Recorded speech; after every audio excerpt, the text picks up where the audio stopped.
Halo semuanya, perkenalkan nama saya Melia Honida Tamunan dengan NIM 72235200004. Di sini saya akan mempresentasikan konsep dasar akuntansi biaya pada perusahaan agrikultur dengan dosen pengampu oleh Bapak Dr. Andus Jumiahdi, AW, AK, MSI, CFR, CFTax.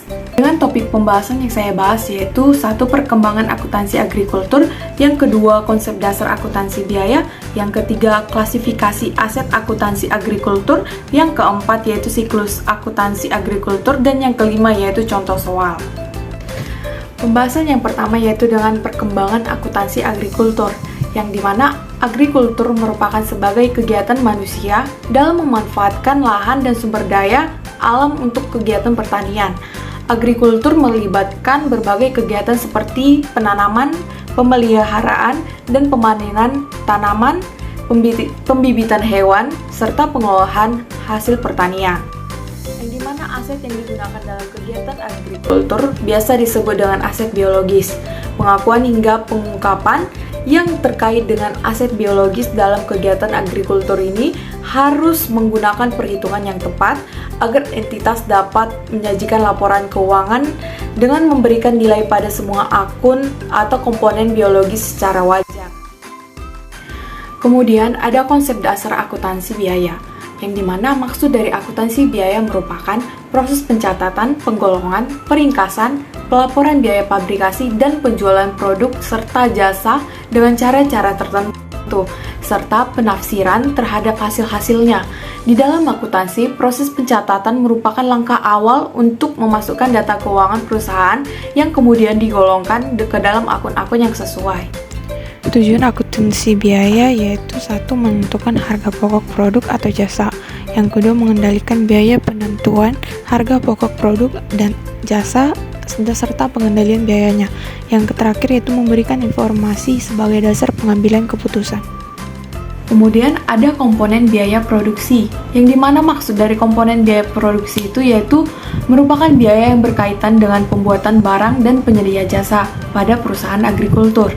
Nah, kemudian komponennya itu ada beberapa, yaitu satu, biaya bahan baku, yang dimana maksudnya adalah biaya perolehan semua bahan yang pada akhirnya akan menjadi bagian dari objek biaya atau barang dalam proses dan kemudian barang. Dua, biaya tenaga kerja langsung, yang dimana maksudnya adalah istilah tenaga kerja langsung digunakan untuk menunjukkan tenaga kerja atau karyawan yang terlibat secara langsung dalam proses pengolahan bahan baku agrikultur menjadi barang yang jadi.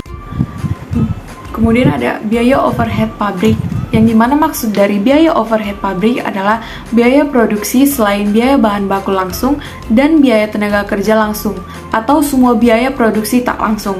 Itu termasuk pada biaya produksi, komponen biaya produksi perusahaan agrikultur.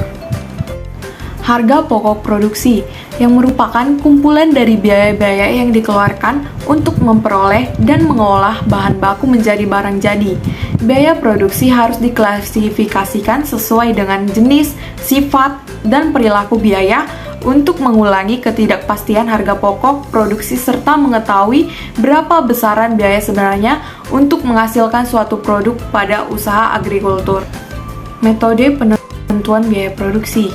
Metode penentuan biaya produksi adalah cara menghitung unsur-unsur biaya ke dalam biaya produksi.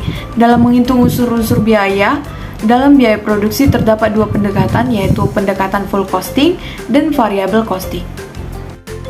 Kemudian ada perkembangan akuntansi agrikultur. Yang dimaksud dalam akuntansi agrikultur itu telah diatur oleh International Accounting Standard Committee atau ISC dan telah dipublikasikan ke dalam International Financial Reporting Standard atau IFRS, di mana di Indonesia sendiri juga telah mengkonversi IAS 41 ke dalam PSAK 69 yang berisi tentang perlakuan akuntansi di sektor agrikultur. International Accounting Standard 41 atau IAS 41 dalam mengatur mengenai perlakuan akuntansi yang berupa pengakuan, pengukuran, pengungkapan akuntansi agrikultur. Namun, tidak semua hal yang berkaitan dengan serta dapat diaplikasikan dengan IAS 41 ini. Berikut akun-akun yang berkaitan dengan aktivitas agrikultur yang dapat diaplikasikan dengan IAS 41, yaitu aset biologis, hasil produksi pertanian pada panen hibah pemerintah. Sedangkan berikut ini ada beberapa hal yang dengannya tidak dapat diaplikasikan dengan IAS 41, yaitu A. Tanah ataupun lahan yang berkaitan dengan aktivitas agrikultur. Yang kemudian B. Aset tidak berwujud yang berkaitan dengan aktivitas agrikultur.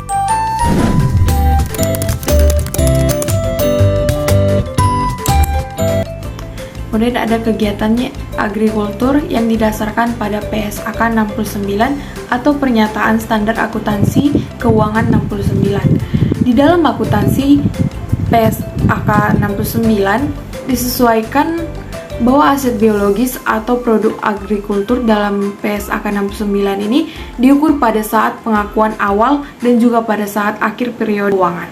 PSAK 69 dalam pengukuran aset biologis menggunakan nilai wajar dikurangi dengan biaya untuk menjual.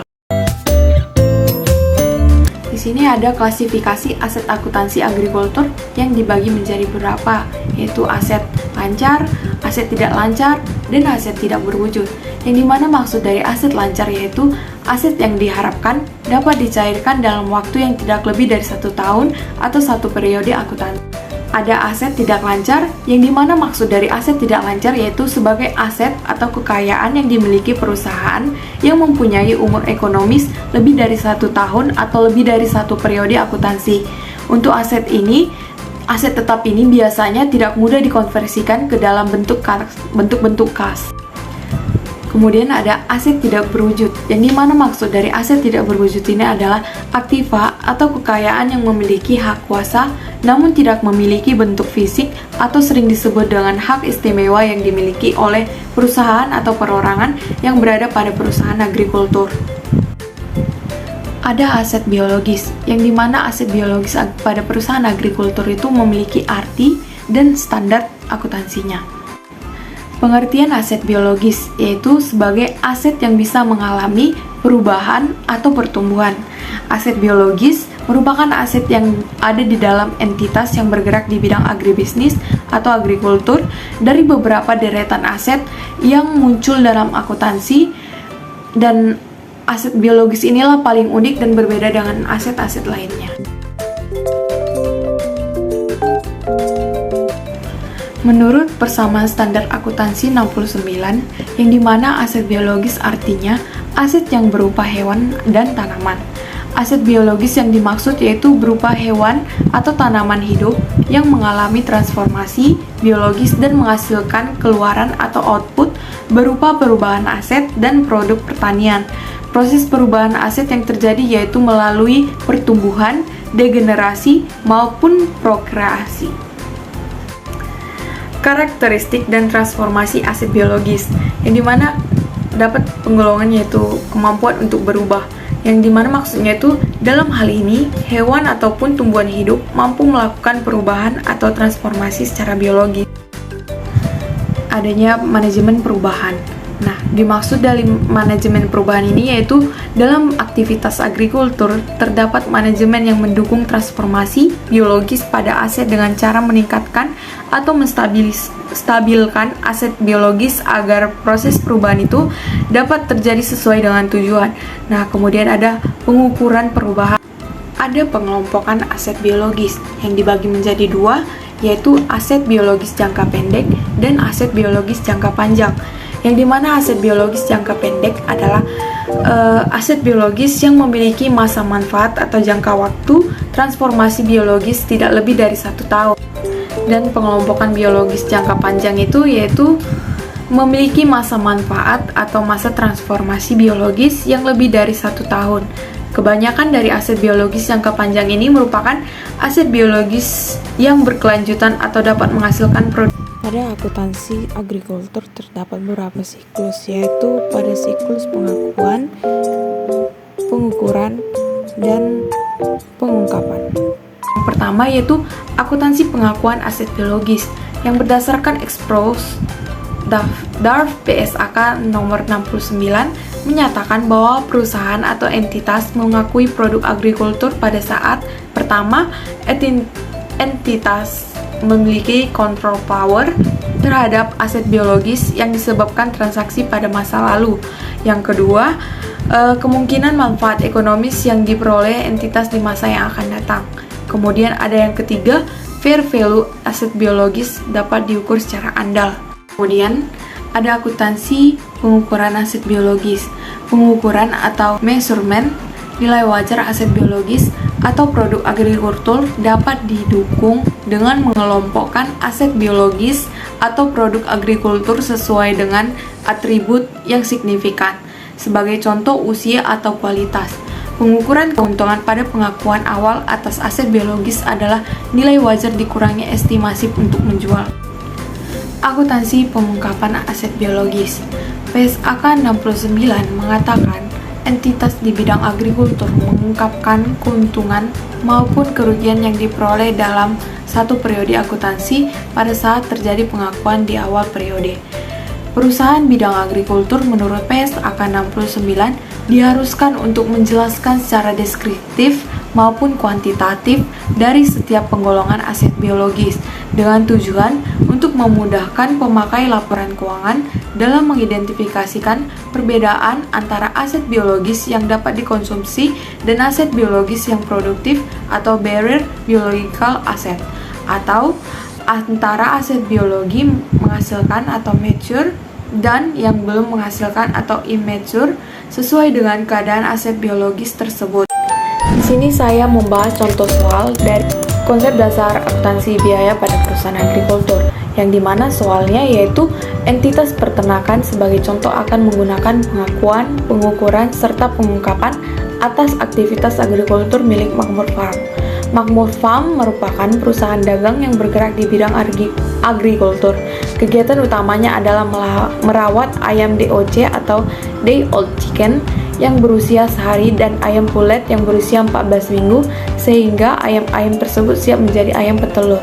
Aset biologis yang dimiliki Makmur Farm berupa ayam layer atau aset biologis menghasilkan dan ayam DOC atau aset biologis yang belum menghasilkan. Pertama, kita bahas mengenai pengakuan aset biologis Makmur Farm. Makmur Farm merupakan hewan yang dimiliki yaitu ayam layer dan ayam DOC sebagai aset biologis. Aset biologis ini termasuk ke dalam golongan aset tak lancar, yang hal ini dikarenakan masa transformasi biologis ayam tersebut lebih dari 1 tahun. Nah, kemudian Makmur Farm mengakui aset biologis yang berupa ayam dikelompokkan menjadi aset biologis yang menghasilkan dan ayam yang belum menghasilkan. Aset biologis yang menghasilkan yaitu ayam layer atau mature yang siap untuk berproduksi, yaitu ayam yang usianya 20 minggu sampai dengan 90 minggu. Sedangkan aset biologis yang belum menghasilkan yaitu ayam DOC atau Day Old Chicken yang berusia di bawah 10 hari sampai dengan 13 minggu dan ayam pulet dengan immature yang berusia 13 sampai 20 minggu. Jumlah aset biologis Makmur Farm dapat kita perhatikan di sini ada tabel yaitu populasi, usia dan keterangannya, yaitu di sini ada 5 kandang ayam, yaitu pada kandang pertama terdapat 3050 ekor populasi yang usianya 22 minggu termasuk keterangan menghasilkan. Yang kandang kedua memiliki populasi sebanyak 2780 ekor yang usianya 88 minggu dan keterangannya itu menghasilkan. Yang pada kandang ketiga terdapat 3050 ekor yang memiliki usia 15 minggu dan keterangannya itu belum menghasilkan. Kemudian ada kandang keempat yang memiliki populasi 2800 ekor yang memiliki usia 72 minggu memiliki keterangan yaitu menghasilkan. Kemudian kandang kelima memiliki populasi sebanyak 2750 ekor yang usianya 37 minggu. Dengan proses pengakuan yang sebelumnya kita bahas, di sini ada tabel harga perolehan ayam yang menghasilkan. Nah, di sini harga perolehan aset biologisnya itu bibit ayam pulet dengan harga dengan awalnya 11.380 ekor dikali dengan 59.000 per ekornya dapat menghasilkan 671.420.000. Dapat kita perhatikan tabel tersebut hingga harga perolehan ayam yang belum menghasilkan yaitu sebanyak 217.608.000.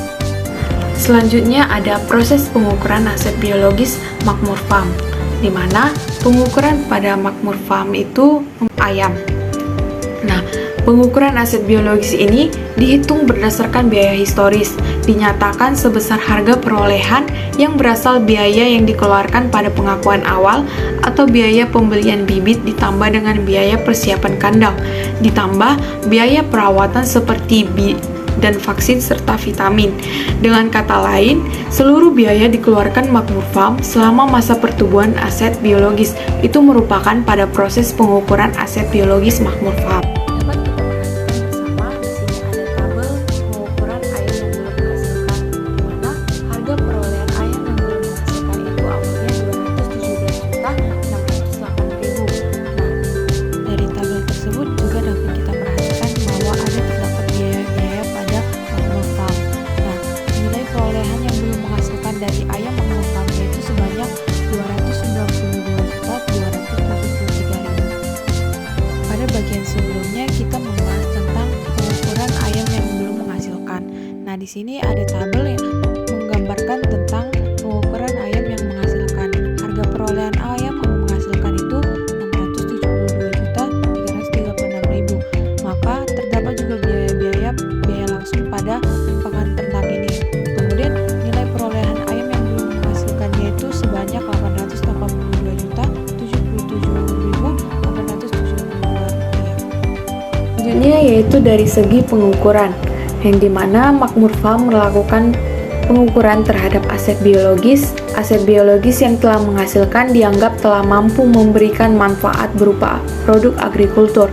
Ayam telah menghasilkan dianggap mampu memberikan manfaat berupa telur.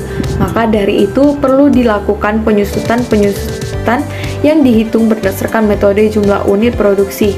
Nah, di sini ada rumusnya, yaitu tarif penyusutan atau unit sama dengan harga perolehan dikurang nilai sisa per taksiran untuk unit produksi.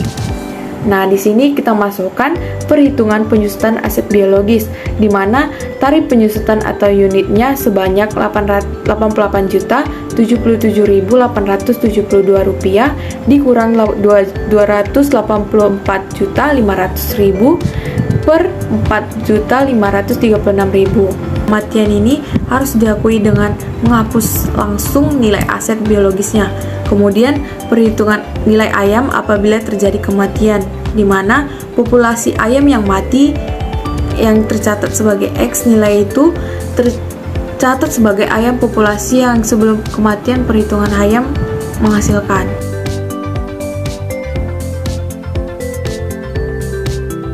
Dari perhitungan tersebut bahwa perhitungan ayam yang mati belum menghasilkan yaitu sebanyak 2.296.765. Itu merupakan perhitungan dari segi pengukuran. Nah, di sini ada pengungkapan segi pengungkapan aset biologis makmur farm, di mana pengungkapannya itu makmur farm mengungkapkan aset biologis yang ia miliki sesuai dengan kelompok atau pengklasifikasian aset biologisnya, yaitu ayam yang menghasilkan dan ayam yang belum menghasilkan. Maka makmur farm menyajikan rekonsiliasi perubahan jumlah yang tercatat aset biologisnya, yaitu awal dan akhir periode berjalan. Sekian pemaparan video dari saya. Terima kasih telah menonton. Bye-bye.